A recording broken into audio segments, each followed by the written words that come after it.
Rui Lira, agora na Cultura Informa. Tá chegando com os comentários nesta quarta-feira, professor e analista político Rui Lira. Boa tarde, Rui. Boa tarde, André Santiago. Boa tarde para Sandro Rodrigues, na nossa técnica. Boa tarde à grande audiência da Cultura Informa. Boa tarde, Elaine Dias. Boa tarde, professor Rui Lira. Muita notícia demais para a gente analisar, mas eu vou voltar à terça-feira, ao dia de ontem, para analisar um pouco com vocês essas denúncias que a advogada Bruna Morato fez lá na CPI. Ela que defendeu exatamente, que defende como advogada, 12 médicos que trabalhavam para Prevent Senior, que é um plano de saúde para idosos, e ela, em defesa desses advogados, colheu uma série de informações muito importantes. Mas qual é a coisa que mais chama a atenção? É aquilo que está hoje na manchete dos jornais.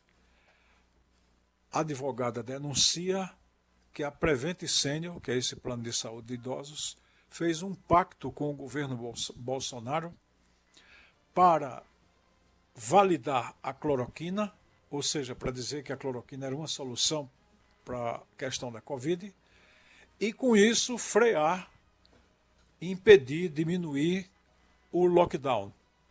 Porque aí havia um interesse que Bolsonaro defenderia nesse caso, que era o interesse dos empresários em que a economia continuasse. Aí, a primeira coisa que a gente vê aí é o seguinte, é que se o plano de saúde faz um pacto com o governo para validar um remédio que não tem realmente comprovação, e o objetivo é não permitir que a economia pare, ou seja, não impedir que os lucros dos grupos econômicos seja diminuído até impedido de acontecer, a gente vê que falta uma peça, falta um elemento aí nesse jogo. Aliás, duas peças que a gente pode colocar nesse jogo e perguntar onde é que estão. É o povo, de um modo geral, porque isso é uma política do governo Bolsonaro, ou seja, a economia é mais importante do que o povo.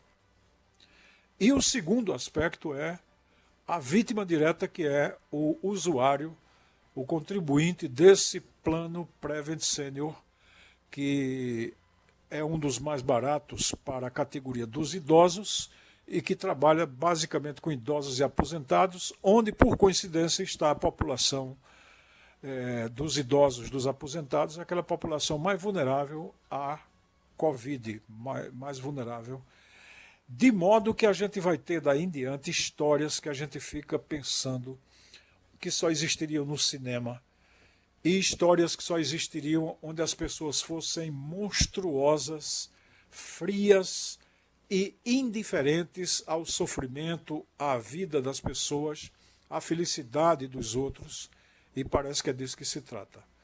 Esse pessoal só pensa em dinheiro, a partir do governo que pensa no dinheiro dos empresários para poder ter apoio, o plano Prevent Senior que pensa em usar a cloroquina e dar o kit ao seu associado que chega doente e manda ele para casa para não ter que internar, porque a internação é muito cara e como o plano garante a internação e podia ser muita gente internada, podia diminuir o lucro do próprio Prevent Senior.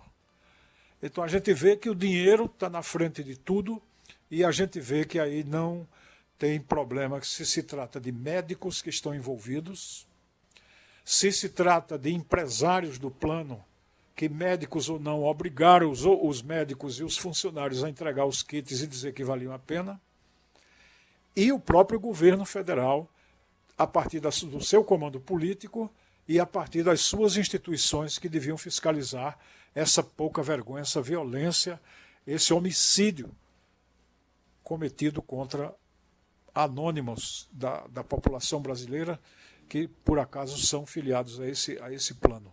Que, aliás, é um plano de sucesso. Ele conseguiu, em muito pouco tempo, muito dinheiro e é um plano que deu um resultado até esse momento da pandemia em que ele teve que tomar uma série de providências para preservar o seu lucro. E aí começa o desfile de horrores. É como se a gente tivesse, não sei se vocês já estiveram no trem fantasma, aquele que tem nos parques de diversão, e que a gente vai andando dentro do trem, de repente aparece um esqueleto, de repente aparece uma alma penada, de repente aparece um vampiro, de repente aparece a morte com a foice ameaçando a gente e por aí vai. Então começa aqui um desfile de horrores, porque aí chamaram pessoas como, por exemplo, o toxicologista, essa é a palavra, toxicologista, o cara especialista na toxicologia, né? Anthony Wong, um médico renomado conhecido em São Paulo. A doutora Nise Yamaguchi, que é especialista em imunologia, que é a parte imune do organismo, é aquela que cuida de proteger a pessoa dos vírus, das bactérias, a imunologia, enfim. E o virologista Paulo Zanotto. Esses dois, Nise Yamaguchi e o Paulo Zanotto, aparecem no vídeo do chamado Gabinete Paralelo do Governo, que eram médicos que davam assessoria ao Ministério da Saúde. Que aí a gente tem a sombra de quem? De Pazuello, que estava lá para obedecer o que fosse mandado para ele fazer.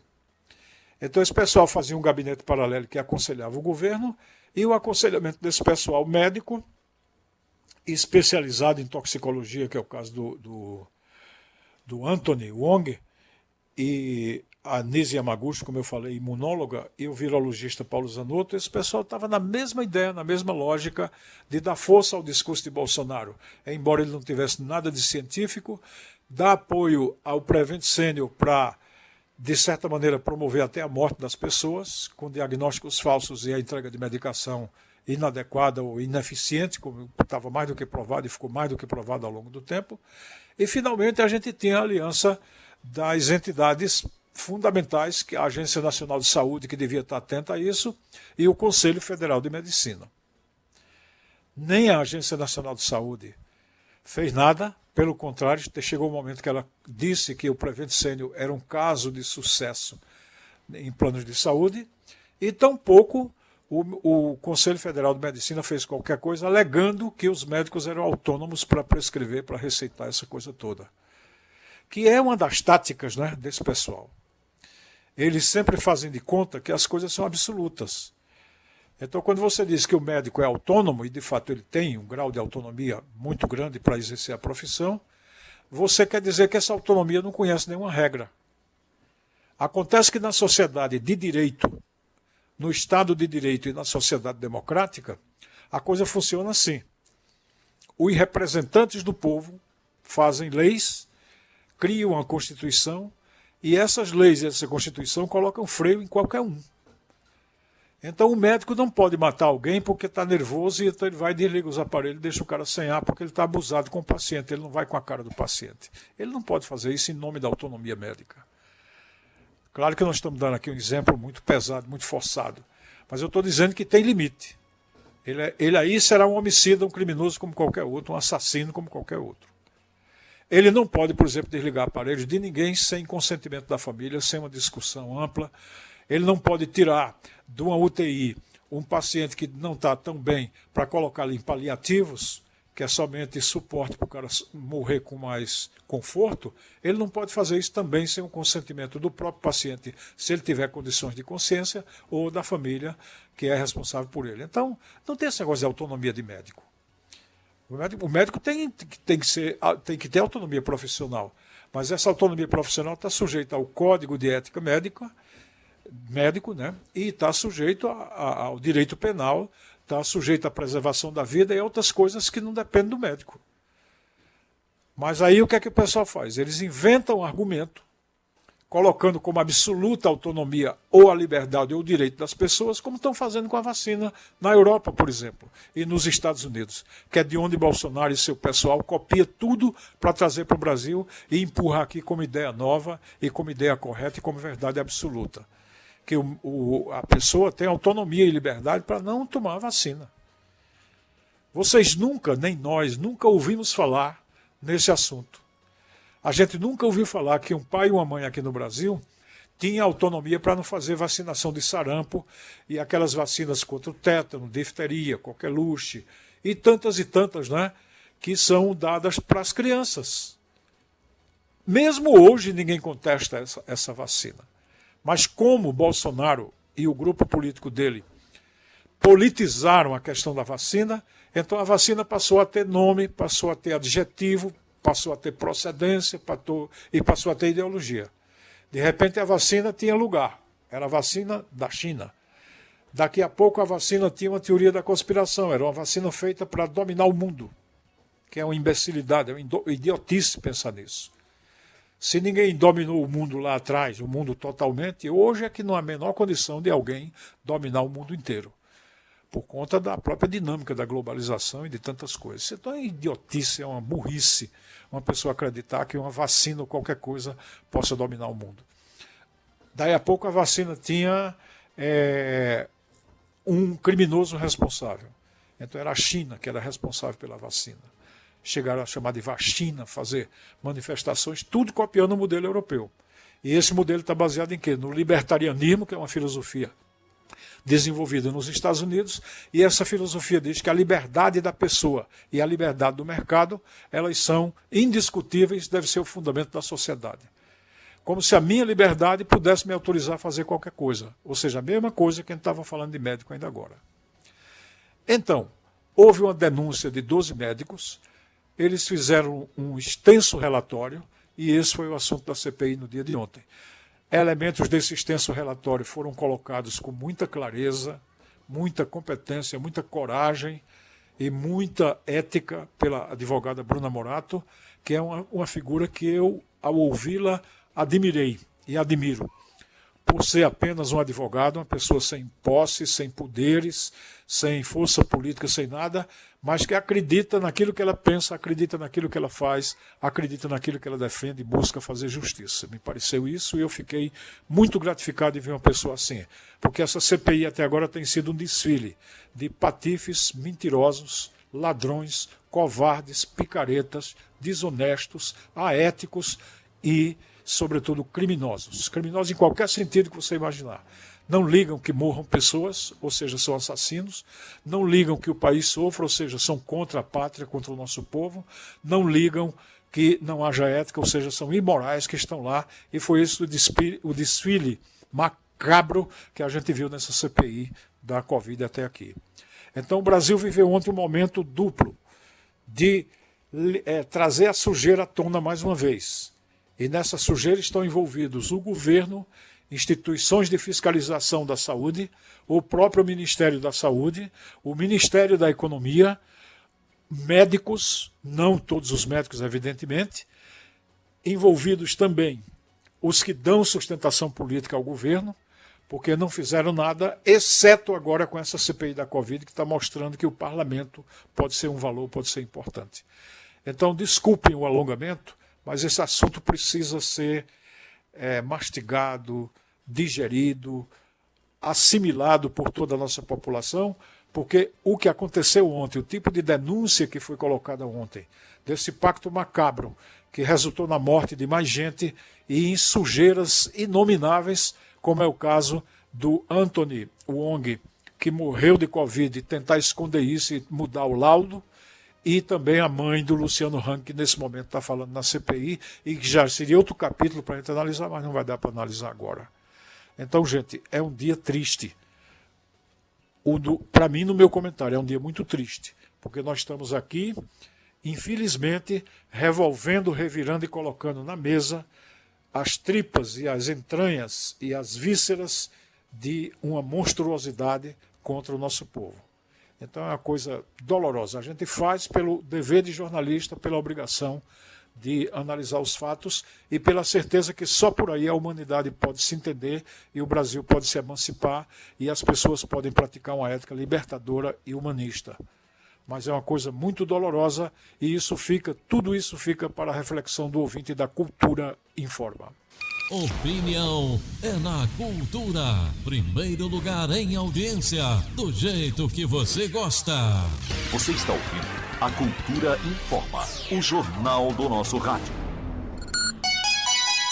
Agora 1h mais 45 minutos. Faltam 15 minutos para as 2 da tarde. O ouvinte pode perguntar ao professor Rui Lira. Tem o nosso Facebook, tem o WhatsApp e tem ainda o nosso canal no YouTube. Mande sua mensagem. Aqui o Shell Eletricista diz: Professor Rui Lira, nosso país não tem admissão. Caruaru e Pernambuco, é lamentável. Acho que ele quis dizer lamentável. a administração, né? Não sei. Dá para concordar integralmente. Quer dizer, a gente está com a administração. Veja, se administram, Chau, alguns interesses. Você veja aí alguns vetos que foram derrubados recentemente. Por exemplo, Bolsonaro vetou aquele artigo que tinha sido aprovado num projeto de lei que proibia despejar as pessoas dos seus imóveis durante a pandemia, que ainda está em vigor, né? O Ministério da Saúde mantém em vigor ainda o Brasil como um país dentro da pandemia. Daí essa recomendação toda de usar máscara, de tomar medidas preventivas, porque apesar da extensa vacinação que a gente já tem nesse momento, uma vacinação já expressiva, perto dos 70%, primeira dose, mesmo assim a gente tem ainda cepas do vírus circulando e matando em torno de 500, 600 pessoas por dia. Então nós estamos na pandemia. Bom, então quando o governo mantém a ideia da pandemia, a gente tem aí dentro desse jogo o governo vetando uma coisa que o Congresso aprovou, que era ele vetou, e se o veto dele tivesse valendo, qualquer dono de imóvel que o inquilino não pudesse pagar, até por conta da própria pandemia, que aumentou o desemprego e piorou a atividade econômica, então podia botar para fora, podia despejar do imóvel. Os deputados fizeram, e os senadores fizeram, um projeto para que isso não acontecesse durante a pandemia, pelo menos, as pessoas não podiam ser despejadas, porque isso só interessava a quem era dono de imóvel. Porque você botava para fora o cara que não está pagando e botava para dentro o cara que podia lhe pagar. Então você continuaria ganhando com o imóvel. Isso só favorecia esse interesse. Mas era jogar na rua muita gente que não podia pagar e era um descalabro isso acontecer na pandemia. Mas Bolsonaro administrou em que sentido? No sentido de preservar o direito do dono de imóvel. E a gente sabe que gente rica, muita gente tem muitos imóveis em muitos lugares e tem uma renda importante em cima disso. Então, veja, quando se trata de administrar a favor desse pessoal, as coisas acontecem. Mas, pelo menos dessa vez, o Congresso Nacional se opôs, derrubou o veto e ninguém pode botar para fora uma pessoa da sua casa por questões de desespero econômico, essa coisa toda, enquanto durar a pandemia. Então, veja que quando é para administrar em certa direção, as coisas acontecem. Quando é para administrar a favor das maiorias, a favor do povo, como é o caso, por exemplo, do salário mínimo, aí o salário não tem aumento real ou não acompanha exatamente a inflação que a gente tem. A Maria Sueli está dizendo, agora sim, ligada para ouvir um crítico político inteligente e confiável. O Fábio Heitor também está aqui ligado no programa. Maria Sueli está dando parabéns. André Santiago, Elaine Dias, super profissionais, professor Rui Lira. O Renato Simeão Glauber. Sou da Vila do Juá, Caruaru, Pernambuco. Parabéns pelo programa de audiência. Muito obrigado, Renato Simeão. Obrigado pela audiência.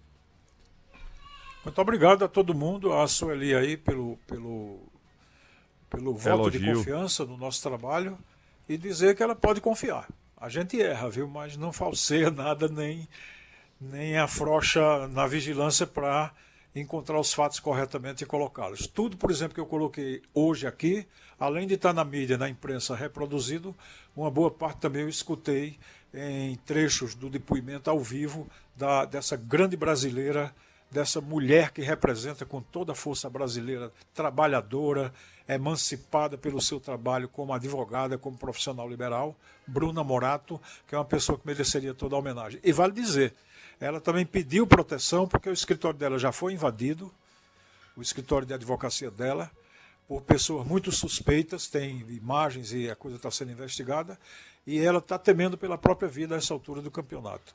Porque uma coisa em que esse país sempre caprichou foi matar, torturar, oprimir, expulsar, anular as pessoas que dizem a verdade e que buscam falar o correto e fazer o certo. Ela, inclusive, inquirida por um senador ontem, que a pressionou violentamente, ela disse: o senhor está fazendo isso, essa deselegância, essa grosseria, porque não tem argumento para contestar as coisas que eu estou trazendo aqui. E isso é uma lição que todos nós temos que ter. Ou você tem fatos e os fatos são verdadeiros, ou você cale sua boca, meta-se onde você achar melhor, porque você não tem autoridade nem importância nenhuma, nem nada a contribuir se você não tem fatos verdadeiros que ajudem a esclarecer as pessoas. Se você não tem isso, fique na sua. Agora, não faça o tipo de coisa que o senador tentou fazer com a advogada, que, aliás, é uma tática velha que a gente vê na política brasileira. Você não tem argumento para contestar o que a pessoa diz, você diz que a pessoa é bandida, não presta, é ladrona, é qualquer coisa que vem na sua vendetta. Tem mensagem aqui do Iveson Araújo, que diz: boa tarde, professor Rui. Essa visita ontem do ministro aqui em Caruaru para inaugurar a Praça da Cultura, achei muito desnecessária, pois só os custos da vinda dele e da comitiva e o valor de outra seria o valor de outra praça. O que o senhor achou? Olha, eu estou com a sua visão. A gente está numa pandemia, a gente está numa crise imensa na economia. Hoje a gente está com aumento do diesel, os motoristas autônomos agora, e aí sim onde mora a pressão, o peso principal dos caminhoneiros já estão ameaçando greve. E nós temos aí aumentos desenfreados da Petrobras, que é outro exemplo de como pensa determinada fração do poder brasileiro. Essas pessoas que têm muito dinheiro para influenciar o governo, as pessoas que pagam mandatos e até eles próprios que estão lá dentro do Congresso Nacional. Então, aprovar essa política de preços da Petrobras, que é uma maneira de tirar dinheiro daqui para jogar para o exterior e fazer uma coisa que não tem paralelo no mundo. Você extrai o petróleo em reais, coloca para refinar e vende a preço de dólar, conforme o preço do dólar e do mercado internacional, o preço do barril do petróleo. Como o preço do barril do petróleo está em subida e o preço do dólar também, então a população brasileira, sem limite, terá que pagar sempre essa conta que ela não fez e que ela não aceita. Mas é essa conta que está valendo no momento. Então eu tendo a concordar em gênero, número e grau com o que você acaba de colocar. Joseilda Nair diz: boa tarde, perdi minha mãe quando era criança. Mais uma pessoa sem formação, faculdade, vacinou todos os 5 filhos. Acho que ela quis falar da mãe dela. Hoje tenho tristeza, pois um destes filhos se nega a tomar a vacina, diz a Joseilda. E o mais difícil é que você não consegue achar um motivo real nessa pessoa. Porque, veja, o cara não toma vacina, mas toma antibiótico. Pode ter certeza. Só aí você ir olhar a vida dessa pessoa sem atacá-la. Eu acho que não é um problema de atacar as pessoas. Atacar os eleitores desse ou daquele candidato porque votaram ou deixaram de votar. Mas chamar a atenção deles para uma coisa. Nenhum ato humano, nenhuma atitude de uma pessoa madura já e senhora dos seus direitos deixa de ter resultado. Deixa de ter consequência, deixa de ter uma projeção nas outras pessoas. Então, quando um cidadão age desse modo, ele está contribuindo para que piore a humanidade, piore a integridade física dos demais, que podem ser ameaçados por essa posição dele. E pode ver que ele não tem sustentação. Essa pessoa certamente não sabe uma vacina como é desenvolvida, como é testada, como é aprovada para ser colocada em prática. Essa pessoa agora está nadando contra a corrente, porque se ela olhar direito, vai ver que é justamente esses quase 70% de vacina que estão hoje matando muito menos brasileiros. Em outras palavras, ficar contra a vacina nesse momento é um contrassenso ainda maior, porque tem um fato social, que é a própria vacinação acontecendo e salvando vidas, de um cara que está indiretamente promovendo a morte. A morte dos outros e talvez até a dele mesmo, porque não é nenhum, nem poucos, como esse Antônio Wong e outros mais, que são negacionistas como esse cidadão e morreram em consequência da Covid, ou seja, em consequência da sua própria irracionalidade, do seu próprio comportamento estreito. Então a gente deve alertar todas as pessoas para isso. Não há atitude humana sem consequência. E se você pensa que você tem o direito de não tomar vacina, você está muito enganado neste caso da pandemia. Quando você não toma vacina, é como se você andasse com um revólver na rua atirando a esmo. Aqui ou ali você pode acertar um e matar. É isso que você está fazendo quando não toma vacina. É como se você andasse com um revólver na rua, vou repetir, atirando a esmo, atirando do jeito que você quer. Porque você é um potencial, um virtual portador, um transmissor de vírus e um transmissor de doença para os demais. Mas é isso que nós temos e é isso que está sendo estimulado, de certo modo, pelo próprio poder federal, até mesmo pela pessoa do presidente da República.